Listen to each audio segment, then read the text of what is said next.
नमस्कार, स्वागत है आपका हरियाणा न्यूज़ 24 पे। आज है खुशी का मौका।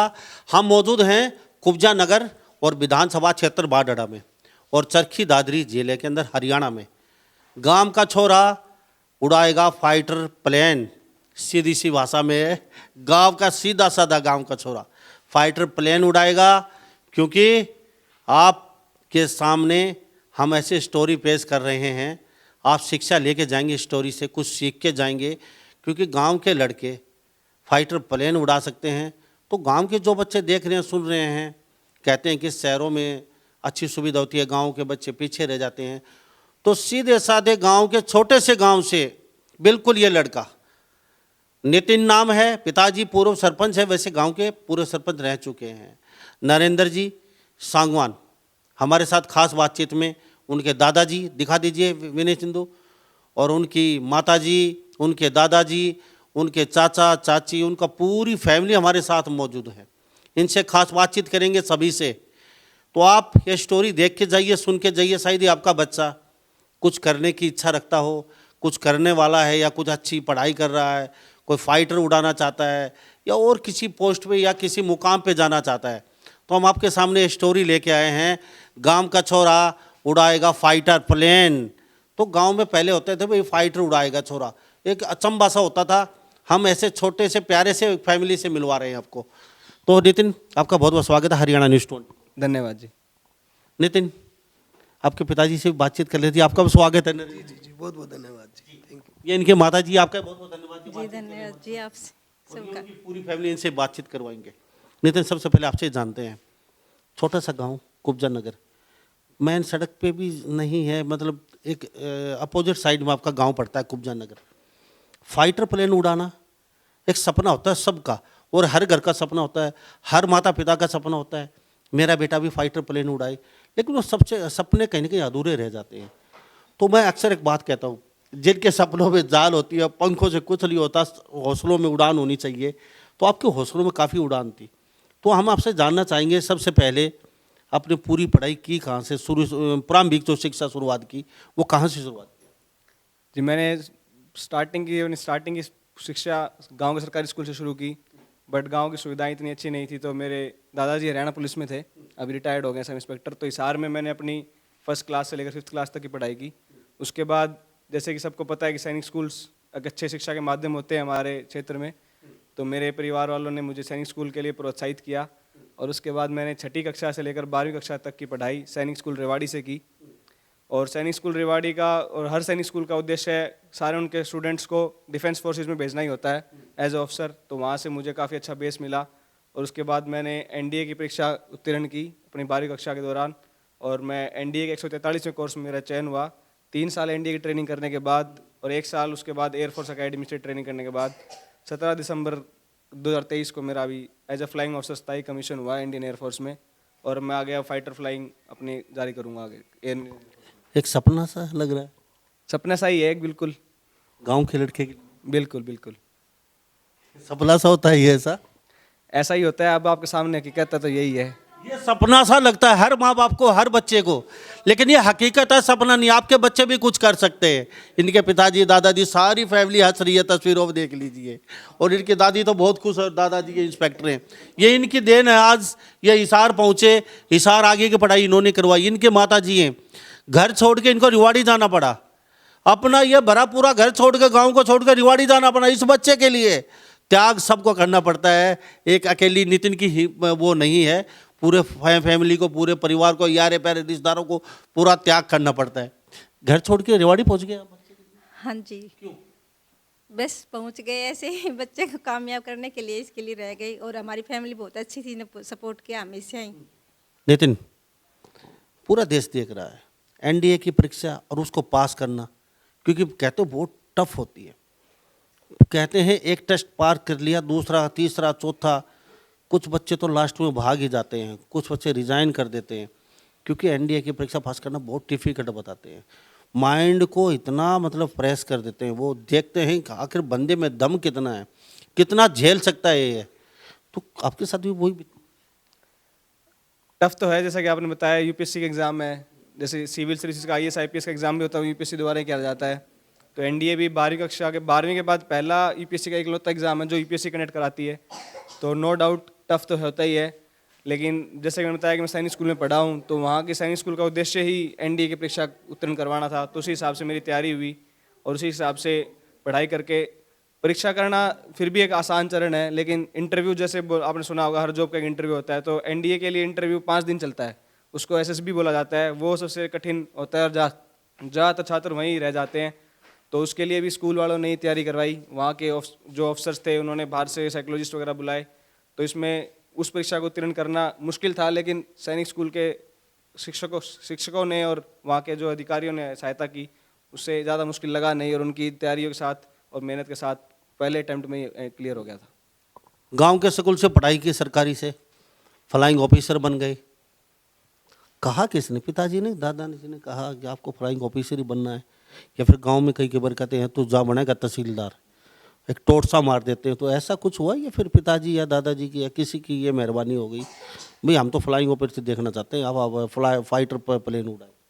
नहीं, ऐसा किसी का कोई मेन उद्देश्य नहीं था, लेकिन बचपन से ही था कि सब लोग कहते हैं कि क्या बनना चाहते हो, तो या तो कहते हैं कि डीसी या पायलट। तो पायलट बनने का अलग से वो था कि तू क्या पायलट्स है, तू क्या, अपने जैसे हरियाणा में कहावत भी है कि तू क्या पायलट्स है, तो उन लोग ये भी देख लेंगे पायलट भी कैसे होते हैं। तो तभी से ये हुआ। बाकी पिताजी का, दादाजी का और बाकी पूरे परिवार का साथ मिला, सबका मार्गदर्शन नहीं था, तो यही सोचा कि अब यही करना है तो यही करेंगे। मोटिवेशन कहीं से तो मिला होगा पायलट बनने का, कोई मकसद तो आपने बनाया पायलट का शुरुआत से ही, तो कहीं कुछ तो ऐसा कुछ जरूर हुआ है कि पायलट बनने की आपने ठान ली, परिवार ने आपकी मदद की? बालक बुद्धि, बचपन में इतना पता नहीं चलता कि भाई क्या जीवन में आगे जाके क्या करना है। तो जैसे कि परिवार वालों ने सैनिक स्कूल में मार्गदर्शन कराया, तो सैनिक स्कूल चला गया। वहाँ से जब मैं 9वीं कक्षा में था तो स्कूल हमको एक बार ट्रिप पे लेके गया था, जहाँ हम पुणे गए थे नेशनल एनडीए की परेड देखने। तो वहाँ हम एक हफ्ते एयरफोर्स स्टेशन लोहेगांव है वहाँ पर, जहाँ Su-30 fighter jet, Sukhoi Su-30 fighter jet का बेस है वो। तो वहाँ से उस बेस को हमने देखा, वहाँ उस जहाज़ को मैं नज़दीक से देखा कैसे ऑपरेट करता है। वहाँ में कुछ पायलटों से भी इंटरेक्शन हुआ उस टाइम पे। तो वहाँ से मुझे इच्छा हुई कि मुझे एज ए पायलट ही बनना है आगे जाके। तो वो एक पॉइंट था जब लाइफ में मैंने डिसाइड किया कि एज ए पायलट आगे जाके मैं अपना करियर एज ए पायलट चुनूंगा। हमारे साथ नरेंद्र सांगवान जी मेरे साथ मौजूद, इन सब जाने। नरेंद्र जी क्या कहेंगे बेटों को लेके? आज तो चारों तरफ डंका बज रहा है। ये बेटे की मेहनत है और सैनिक स्कूल का मार्गदर्शन है, और हमारे दादाजी जो फ्रीडम फाइटर थे, उनकी सूझबूझ और उनकी जो सोच थी ना, देशभक्ति और देश के प्रति भावना, वो बच्चे में हमें इनको प्रेरित किया और सैनिक स्कूल ने उसको दिशा दी। तो मेरा ही मानना है कि सैनिक स्कूल इस मामले में सबसे अधिक योगदान सैनिक स्कूल का है। दादाजी स्वतंत्रता सेनानी थे, क्या नाम? राजा राम जी हमारे दादाजी थे, हम उनकी गोद में खेले हैं और ये नितिन भी उनकी गोद में खेला है। उनको हमने बहुत पास से देखा है। भगवान तो हमने नहीं देखा, लेकिन भगवान जैसा रूप हमने देखा है। भगवान का रूप कैसा होता है वो हमने अपने दादाजी में देखा है। उन्होंने देशभक्ति की भावनाएं, सुभाष चंद्र बोस के साथी रहे हो और उन्हें मोटिवेशन, उनसे बैठ के बातें करते थे। तो हम सारे देश के प्रति हमारा क्या योगदान है और देश के प्रति हमें क्या करना चाहिए, ये सारी बातें हमें अपने पिताजी से, दादाजी से सीखी और इसीलिए हमने बच्चे को सैनिक स्कूल में भेजने की सोची और बच्चे ने हमारा सपना साकार किया। तो किसी ने आपको मोटिवेट किया बेटे को फाइटर उड़ाना है, या फिर आपके दिमाग में, या फिर बेटे के कहा कि वैसे? नहीं, फाइटर की नहीं थी। सिर्फ शुरुआत में जब सैनिक स्कूल में गए तो हमारी सोच थी सेना में अफसर बनना।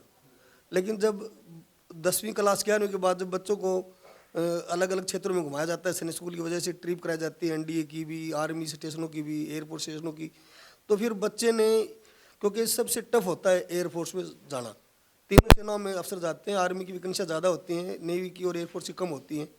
तो एयरफोर्स में सबसे कम होती है और मेडिकल भी बड़ा हार्ड होता है एयरफोर्स का। तो हमारी ये सोच रही है कि जो सबसे मुश्किल काम है वो हम करेंगे। ये मेरी भी सोच रही है और ये बेटे को भी हमने सिखाया। तो जो सबसे टफ काम था ना, वो हमने करना सीखा है। तो इसलिए हमने इसको सबसे टफ एयरफोर्स में पायलट बनना ही था, तो हमने बच्चे को मोटिवेट किया कि बेटा जो बनना है तो फिर पायलट ही बनना है। राजा राम जी स्वतंत्रता सेनानी थे इनके दादाजी, और नितिन फाइटर उड़ाएगा प्लेन, देश की रक्षा करेगा। तो हमारे साथ नितिन खास बातचीत हुई। नितिन, फाइटर उड़ाएंगे तो बहुत अच्छी बात है, देश की रक्षा भी करेंगे और ये हर बच्चे का सपना भी होता है। अब एनडीए के लिए आपने जो हो पहुँचे, एनडीए में पहुँचे कैसे? एनडीए में सैनिक स्कूल से सीधा आप डायरेक्ट आपका सिलेक्शन हुआ होगा, तो उस समय काफ़ी टफ होता है सिलेक्शन भी, तो कुछ बताना चाहेंगे? ये एनडीए का एग्ज़ाम आप 12वीं कक्षा में दे सकते हो, 12वीं कक्षा के बाद भी दे सकते हैं। तो इसका यूपीएससी का स्कूल से डायरेक्ट वो अपने आप करवा देते हैं वो नहीं, ऐसा कोई डायरेक्ट कोई प्रावधान नहीं है, आपको फॉर्म भरने होते हैं। जैसे अगर आप 12वीं कक्षा में पढ़ रहे हो या सैनिक स्कूल में पढ़ रहे हो, वो सबके लिए प्रोसेस सेम है। तो आपको एक यूपीएससी का फॉर्म होता है, आपको फॉर्म भरना होता है। फॉर्म के बाद आपका रिटन एग्जाम होता है जो यूपीएससी कंडक्ट कराती है। इसके अंदर मैथमेटिक्स और जनरल नॉलेज के दो एग्जाम होते हैं उसमें। उसके बाद एग्जाम देने के बाद आपकी एग्जाम की मेरिट लिस्ट लगती है, कट ऑफ लिस्ट। उसके बाद जिन जो कट ऑफ के ऊपर आते हैं उनका एसएसबी इंटरव्यू के डेट्स आते हैं, जो 5 दिन का आपको इंटरव्यू होता है।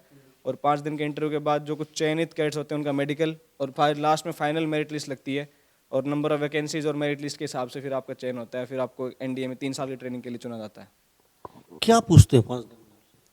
5 दिन में 3 अलग अलग चरणों में होता है। एक साइकोलॉजिस्ट टेस्ट होते हैं, साइकोलॉजी के टेस्ट होते हैं कि आपकी मानसिक स्थिति कैसी है, आप साइकोलॉजिकली क्या सोचते हो। उसके अंदर बहुत अलग अलग तरह के टेस्ट होते हैं। जैसे आपको कुछ सिचुएशन दे दी तो आप उस सिचुएशन में क्या करोगे। अगर आप ट्रेन से जा रहे हो और आपका किसी ने बस्ता चुरा लिया तो आप क्या करेंगे। ऐसे ऐसे होते हैं। एक पर्सनल इंटरव्यू होता है। उसके बाद कुछ ग्रुप टास्क भी होते हैं कि आप अगर एक ग्रुप में रह रहे हो 10 लोग, तो आप एक दूसरे का साथ कैसे दोगे, कैसे क्या करोगे। तो उस हिसाब से काम होता है। तो 5 दिन का ये पूरा प्रोसेस उनका फिक्स है, जिसका प्रोसेस ऑनलाइन कंटेंट मिल जाता है। और बहुत सारी कोचिंग इंस्टीट्यूट भी उसकी तैयारियाँ करवाती हैं। तो बस वही सब पूछा गया और वही सब हुआ। तो उसी नितिन, एनडीए में सिलेक्शन हो गया, अभी आप ज्वाइन करेंगे, 63वां नंबर आया पूरे भारत में। जी हाँ, मेरी ऑल इंडिया रैंक 63 थी एनडीए के एग्ज़ाम में, जिसके अंदर उसके बाद मेरा एनडीए ज्वाइन किया, 3 साल एनडीए की ट्रेनिंग की। उसके बाद मेरा एज ए एयरफोर्स मेरी चॉइस थी, तो मैं एयरफोर्स अकेडमी 1 साल हैदराबाद में जो वहाँ ट्रेनिंग की। और उसके बाद अब मैं स्थायी कमीशन मिला है मुझे इंडियन एयरफोर्स में एज ए फ्लाइंग ऑफिसर। तो एनडीए में जब पढ़ाई की आपने सिलेक्शन के बाद, कौन सी किताबों ज़्यादा? एनडीए के लिए मेनली तो हमारे पाथ फाइंडर, जो अरिहंत की पाथ फाइंडर आती है उसी के हिसाब से मैंने पढ़ाई की थी। अरिहंत की किताब आती है path finder for NDA preparations, तो वही की थी। बाकी प्रीवियस ईयर एग्जाम्स के क्वेश्चन पेपर किए थे। और बाकी जो हमारे टीचर्स के जो एनडीए में सैनिक स्कूल के टीचर्स हैं वो वहाँ पे उन्होंने पूरा एक वो बना रखा है। उसके हिसाब से मॉक टेस्ट वगैरह हर हफ्ते होते रहते हैं। और उस सिलेबस उसी रिगार्डिंग पढ़ाई होती है। तो उस मेन फोकस उसी पे ही था। एनसीईआरटी भी चलती है? एनसीईआरटी तो बेसिक बेस होता है आपका। एनसीईआरटी जो अगर एनसीईआरटी से ही शुरुआत होगी। बाकी उसके बाद जो आप कर रहे हो, जैसे आप ABCD सीखे बिना आप कोई लेटर नहीं लिख सकते, कोई एक्शन नहीं लिख सकते। तो एनसीईआरटी तो बेस है हर चीज़ का। तो एनसीईआरटी से ही बाकी किताबें आई हैं। तो सबसे मेन तो एनसीईआरटी। अगर आपकी जैसे गाँव घर की अगर नींव मजबूत है तो कितनी बड़ी बिल्डिंग खड़ी कर लो आप। तो एनसीईआरटी वो नींव है। और उसके ऊपर बाकी जो दूसरी किताबें और एक्स्ट्रा स्टडी मटेरियल है वो आपका घर और घर की दीवारें हैं। बाद में यूट्यूब पे क्या? यूट्यूब पे कुछ नहीं पढ़ा मैंने। मैं 2019 में मैंने एग्ज़ाम दिया था। उस टाइम ना कोविड था और ना कुछ, और ना अब तो जैसे कोविड आने के बाद यूट्यूब और इन पढ़ाई के चैनलों का बोलबाला हो गया है। लेकिन उस समय कुछ इतना वो था नहीं। तो यूट्यूब से मैंने 0% पढ़ाई की। यूट्यूब से भरोसा कर सकते हैं? अभी जो सामग्री लेते हैं बच्चे यूट्यूब से निकाल के, या IAS IPS जो वगैरह जो फाइटर उड़ाते हैं बच्चे, फाइटर बनते हैं, पायलट वगैरह, तो वो यूट्यूब के कई बच्चे बताते हैं यूट्यूब से भी हमने काफ़ी सामग्री निकाली। हाँ, आज की डेट में अगर देखा जाए तो यूट्यूब एक बहुत ही अच्छा साधन है। क्योंकि बहुत अच्छा स्टडी मटेरियल मिल रहा है, फ्री ऑफ कॉस्ट भी मिल रहा है। कुछ आप टीचर्स हैं उनकी ऑनलाइन क्लासेस होती हैं। क्योंकि कोविड टाइम पे रेस्ट्रिक्शंस हो गई बहुत ज़्यादा, स्कूल जा नहीं पाए, टीचरों से मुलाकात हो नहीं पाई। तो लोगों ने यूट्यूब एक अच्छा माध्यम था। और इंटरनेट भी आजकल ईजिली अवेलेबल है। तो यूट्यूब एक बहुत ही अच्छा माध्यम है बच्चों के लिए पढ़ने के लिए। और आज की डेट में मैं एज ए करंट नहीं हूँ, मैंने 4 साल पहले एनडीए एग्ज़ाम दिया था। बट जहाँ तक जैसे मेरे जूनियर्स हैं स्कूल के, मैं उनसे बात करता हूँ तो वो यूट्यूब की बहुत सहायता ले रहे हैं और बहुत ही लाभदायक है। 3 साल कितना कठिन हुआ? कठिन तो है, बट सैनिक स्कूल के 7 साल सैनिक स्कूल के निकाले थे तो 3 साल ज़्यादा मुश्किल लगे नहीं एनडीए के। लेकिन कठिन तो है, लेकिन जब सोच रखा है कि करना है, इतनी दूर तक आए हैं तो एक दिन और सही, तो ऐसे सोच के 3 साल में निकाल। कितनी करनी पड़ती है आपको एनडीए के लिए? जो आप वहाँ तैयारी कर रहे 3 साल के लिए, कितनी पढ़ाई करनी पड़ती है आपको? 6 घंटे, 8 घंटे, 12 घंटे? एनडीए में बेसिक मिलिट्री ट्रेनिंग होती है मेनली। पढ़ाई पे इतना ज़्यादा फोकस होता नहीं है वहाँ पे। लेकिन जैसे हम 12वीं कक्षा कर जाते हैं तो हमारी ग्रेजुएशन एनडीए में ही होती है। जैसे लोग बाहर कॉलेज में ग्रेजुएशन करते हैं तो हमारी एनडीए में होती है। और मैं जैसे एयरफोर्स कैडेट था तो हमारी बीटेक करवाई गई थी, BTech in applieds electronics and communication के अंदर। तो बीटेक की पढ़ाई भी साथ साथ चल रही थी और साथ साथ जो मिलिट्री ट्रेनिंग होती है वो भी चल रही, पीटी परेड, ड्रिल सुबह और बाकी जो एक्टिविटी होती रहती हैं। तो वो पढ़ाई का करिकुलम इस हिसाब से है कि इतना प्रेशर नहीं है। तो बाकी नॉर्मल स्टडी पीरियड जो होते हैं वो चलते रहते हैं। जैसे नॉर्मल कॉलेज में छात्र पढ़ते हैं वैसे ही हमने भी वही बीटेक की पढ़ाई की है। तो हमारे साथ नितिन सांगवान बने हुए खास बातचीत में, और इनका स्वागत भी किया गया अच्छा खासा गांव में। गांव छोटा सा कुब्जा नगर यहाँ से, लेकिन अफसर बहुत निकल रहे हैं। पीछे नीट वगैरह काफ़ी बच्चे यहाँ से करके निकले हैं, और भी कई बच्चे यहाँ से, मैं 1-2 बार आ चुका हूँ पहले भी। हम फिर यहाँ मुझे मौका मिला। गांव छोटा है, लेकिन गांव ने कहीं ना कहीं पूरे हरियाणा में, पूरे भारत में नाम रोशन कर दिया कुब्जा नगर का। क्योंकि जो बच्चा गांव से निकल के जाता है वो खुशी बहुत होती है, क्योंकि संसाधनों की कमी होती है, फिर जैसे तैसे करके माँ बाप उनको जुगाड़ कर लेते हैं। तो दादाजी को कितने नंबर देंगे, माँ पिताजी को ज़्यादा? ये बहुत मुश्किल सवाल पूछ लिया आपने। नंबर सबके 10 है। नंबर सबके 10 है, क्यों? एनडीए का बच्चा है तो ये वैसे भी मार खाने वाला नहीं है, वहाँ पे सारी चीज पैड़ी से निकला है। जी, क्या नाम? सत्यवीर सिंह, आप इंस्पेक्टर हैं इंस्पेक्टर, हिसार से? हरियाणा पुलिस हिसार से। क्या कहेंगे बेटे के लिए? आप इंस्पेक्टर थे और बेटा सीधा ही पायलट बन गया। पायलट बनाया जी वो। तो आपकी तरफ से ज़्यादा सहयोग है। हाँ, पूरा पूरा। हिसार कितनी साल रहा? ये 6 साल रहा है। तो आप तो कूटते होंगे कभी कि पुलिस वाले थोड़ा डंडा वंडा जाता? मैंने इसको कभी भी नहीं मारा। गुस्सा? इसको पीट दिया करता, ये इसके साथ ही पढ़ता था, इसको पीट दिया करता, इसको नहीं पीटा। क्या कहेंगे? आपका पोता ने तो झंडा गाड़ दिया, अब कौन से पोते का नंबर आने वाला है आगे? देखो जी, अब एक तो अपने पोस्ट ऑफिस में कलर लग गया, ये तो पीट पाट के मेरे पास से कलर लग गया, और दूसरा वो बैठा है वो आगे, वो रह रहा है, वो गाड़ेगा जी, कितने गाड़ रहे हैं। ये आपकी दादी से जानते हैं जी, नाम क्या है? बसंती। बसंती, ओके। शोले फिल्म में भी एक वो बसंती। अच्छा। अच्छा, बसंती देवी जी, ये कौन से पोते से ज्यादा लाड प्यार होता था आपका? ये सारों में दोनों आते हैं, थो लाड प्यार तो देख। छोरी थे? छोरी दे भी थो।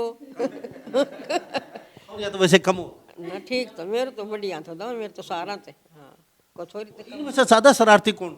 शरारती तो कोई नहीं करता गणा, कोई आपस में लड़ पड़ता है, और तो शरारत कोई नहीं करता दोनों। कहते गुस्सा में नहीं तो कही होगी, जाम के घेर दिया, मेरे सर मोड़ दिया, मान का रोटा पात पात के दूं, इसी बात तो गुस्सा गुस्सा में कहते ऐसी तो हुई है। ओ दिन कोई कह दिन दिले।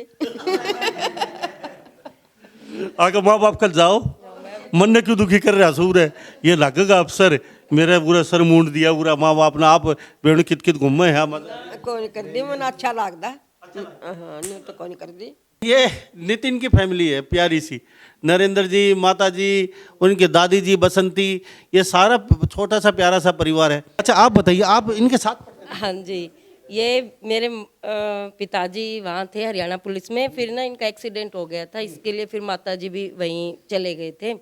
तो मेरे जो मौसी जी हैं, इनके थे 2 बच्चे, तो उनको लेके गए थे पहले, मैं और ये 2 बच्चे मौसी के, वो गए थे। फिर जैसे ये बच्चे बड़े होते गए तो फिर बोले कि शहर में रह रहे हैं तो एजुकेशन वहाँ अच्छी है, तो फिर सारे बच्चे जो हैं बचपन में वहीं पढ़े हैं माँ के पास ही। पुलिस लाइन में रहते थे, क्वार्टर्स थे, वहीं स्कूल था पुलिस, उसका पुलिस लाइन के अंदर। तो माता जी ने जो है ना बहुत ही मतलब त्याग की मूर्ति हैं ये, दादाजी के बाद अगर नंबर देना हो तो माता जी को देंगे।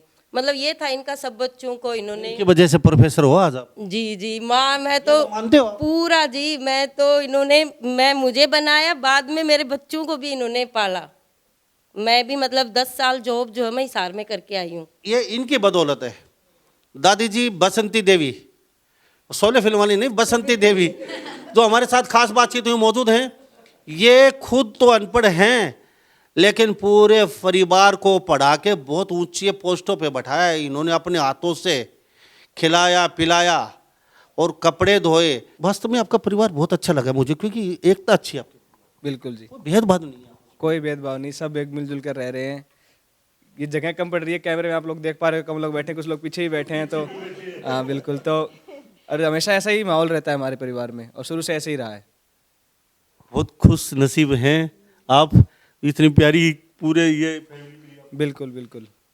नितिन, जो बच्चे देख रहे हैं हिंदुस्तान के, कई हिम्मत हार जाते हैं, नहीं नहीं ये तो बहुत डिफिकल्ट है, मैं नहीं कर पाऊंगा, वो हिम्मत हार के छोड़ जाते हैं, कई फेलियर हो जाते हैं। जरूर किसी का मकसद है फाइटर पर उड़ाने का, भाई हम चलो पायलट बनेंगे, लेकिन क्या वो फेल हो जाए तो क्या सारे रास्ते बंद हो जाते हैं?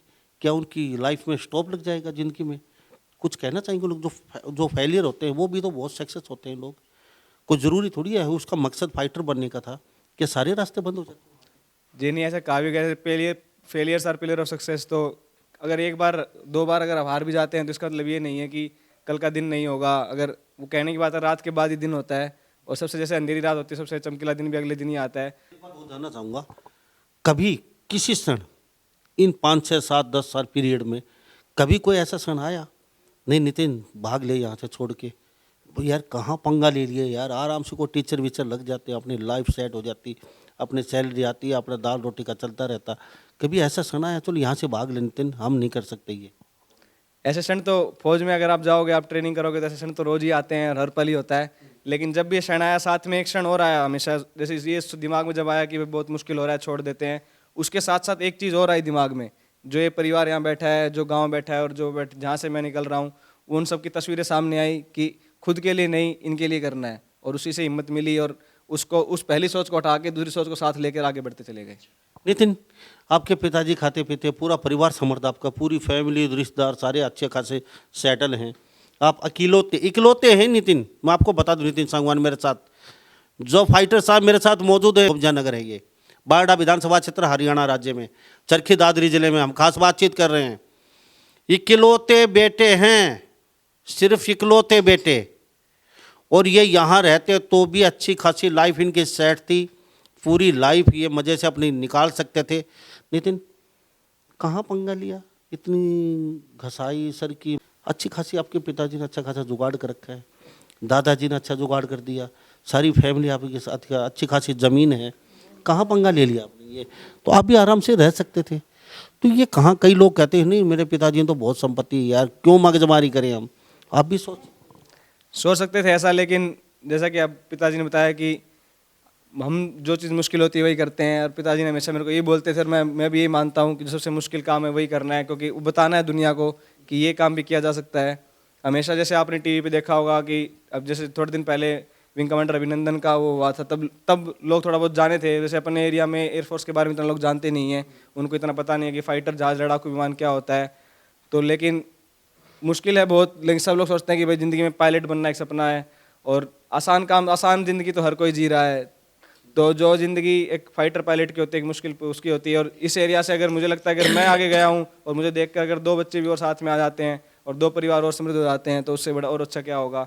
और मेरा सभी छात्रों से और जो लोग देख रहे हैं उन सबसे यही है कि अपने बच्चों को, उनके सपने जो हैं उनको रोको मत, उनको आगे बढ़ाओ और उनको और आगे करो। अगर आप समृद्ध हो तो और समृद्ध हो, और जो पीछे गरीब रह रहे हैं उनकी सहायता करो, क्योंकि आपको आपकी अच्छाई के लिए कोई नहीं जानेगा, आपको आपने जीवन में क्या किया उसके लिए कोई नहीं जानेगा। बट आपको याद रखा जाएगा कि आपने जो एक आपसे लेस प्रिविलेज थे, या आपसे जो लोग नीचे थे, आपसे जो गरीब कमज़ोर थे, आपने उनकी सहायता कैसे की और उनके जीवन में आपने क्या असर डाला, उससे आपको जाना जाएगा।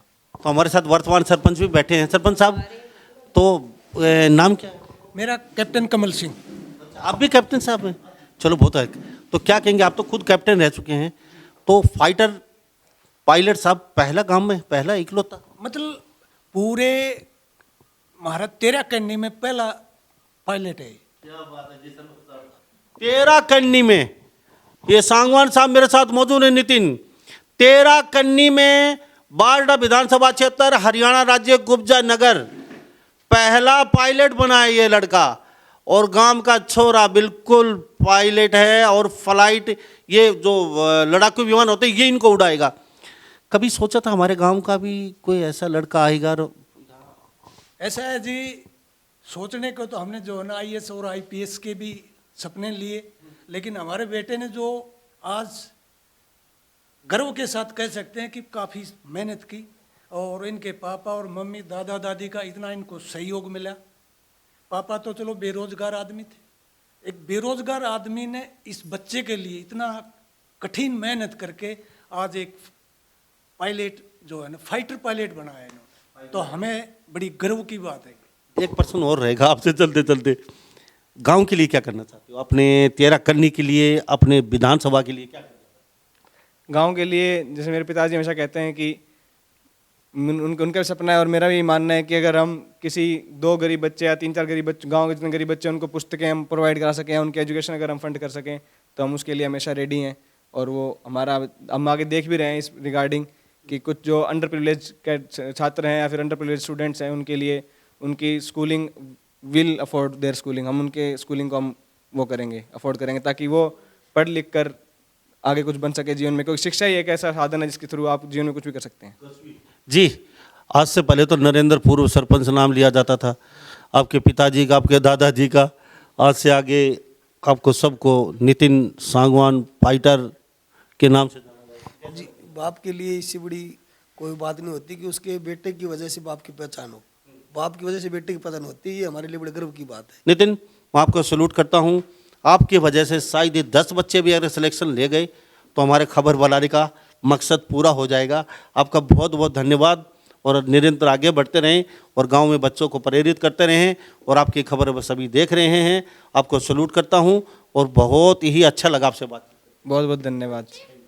तो हमारे साथ ये नितिन सांगवान फाइटर मैन, जो प्लेन ये फाइटर जो जेट होते हैं इनको उड़ाएंगे और ये कुब्जा नगर से हैं। खास बातचीत की तो इन्हीं सब बातों के साथ मैं मुन्ना लांबा मेरे सहयोगी विनय सिंधु के साथ हरियाणा न्यूज़ 24। नमस्कार, जय हिंद।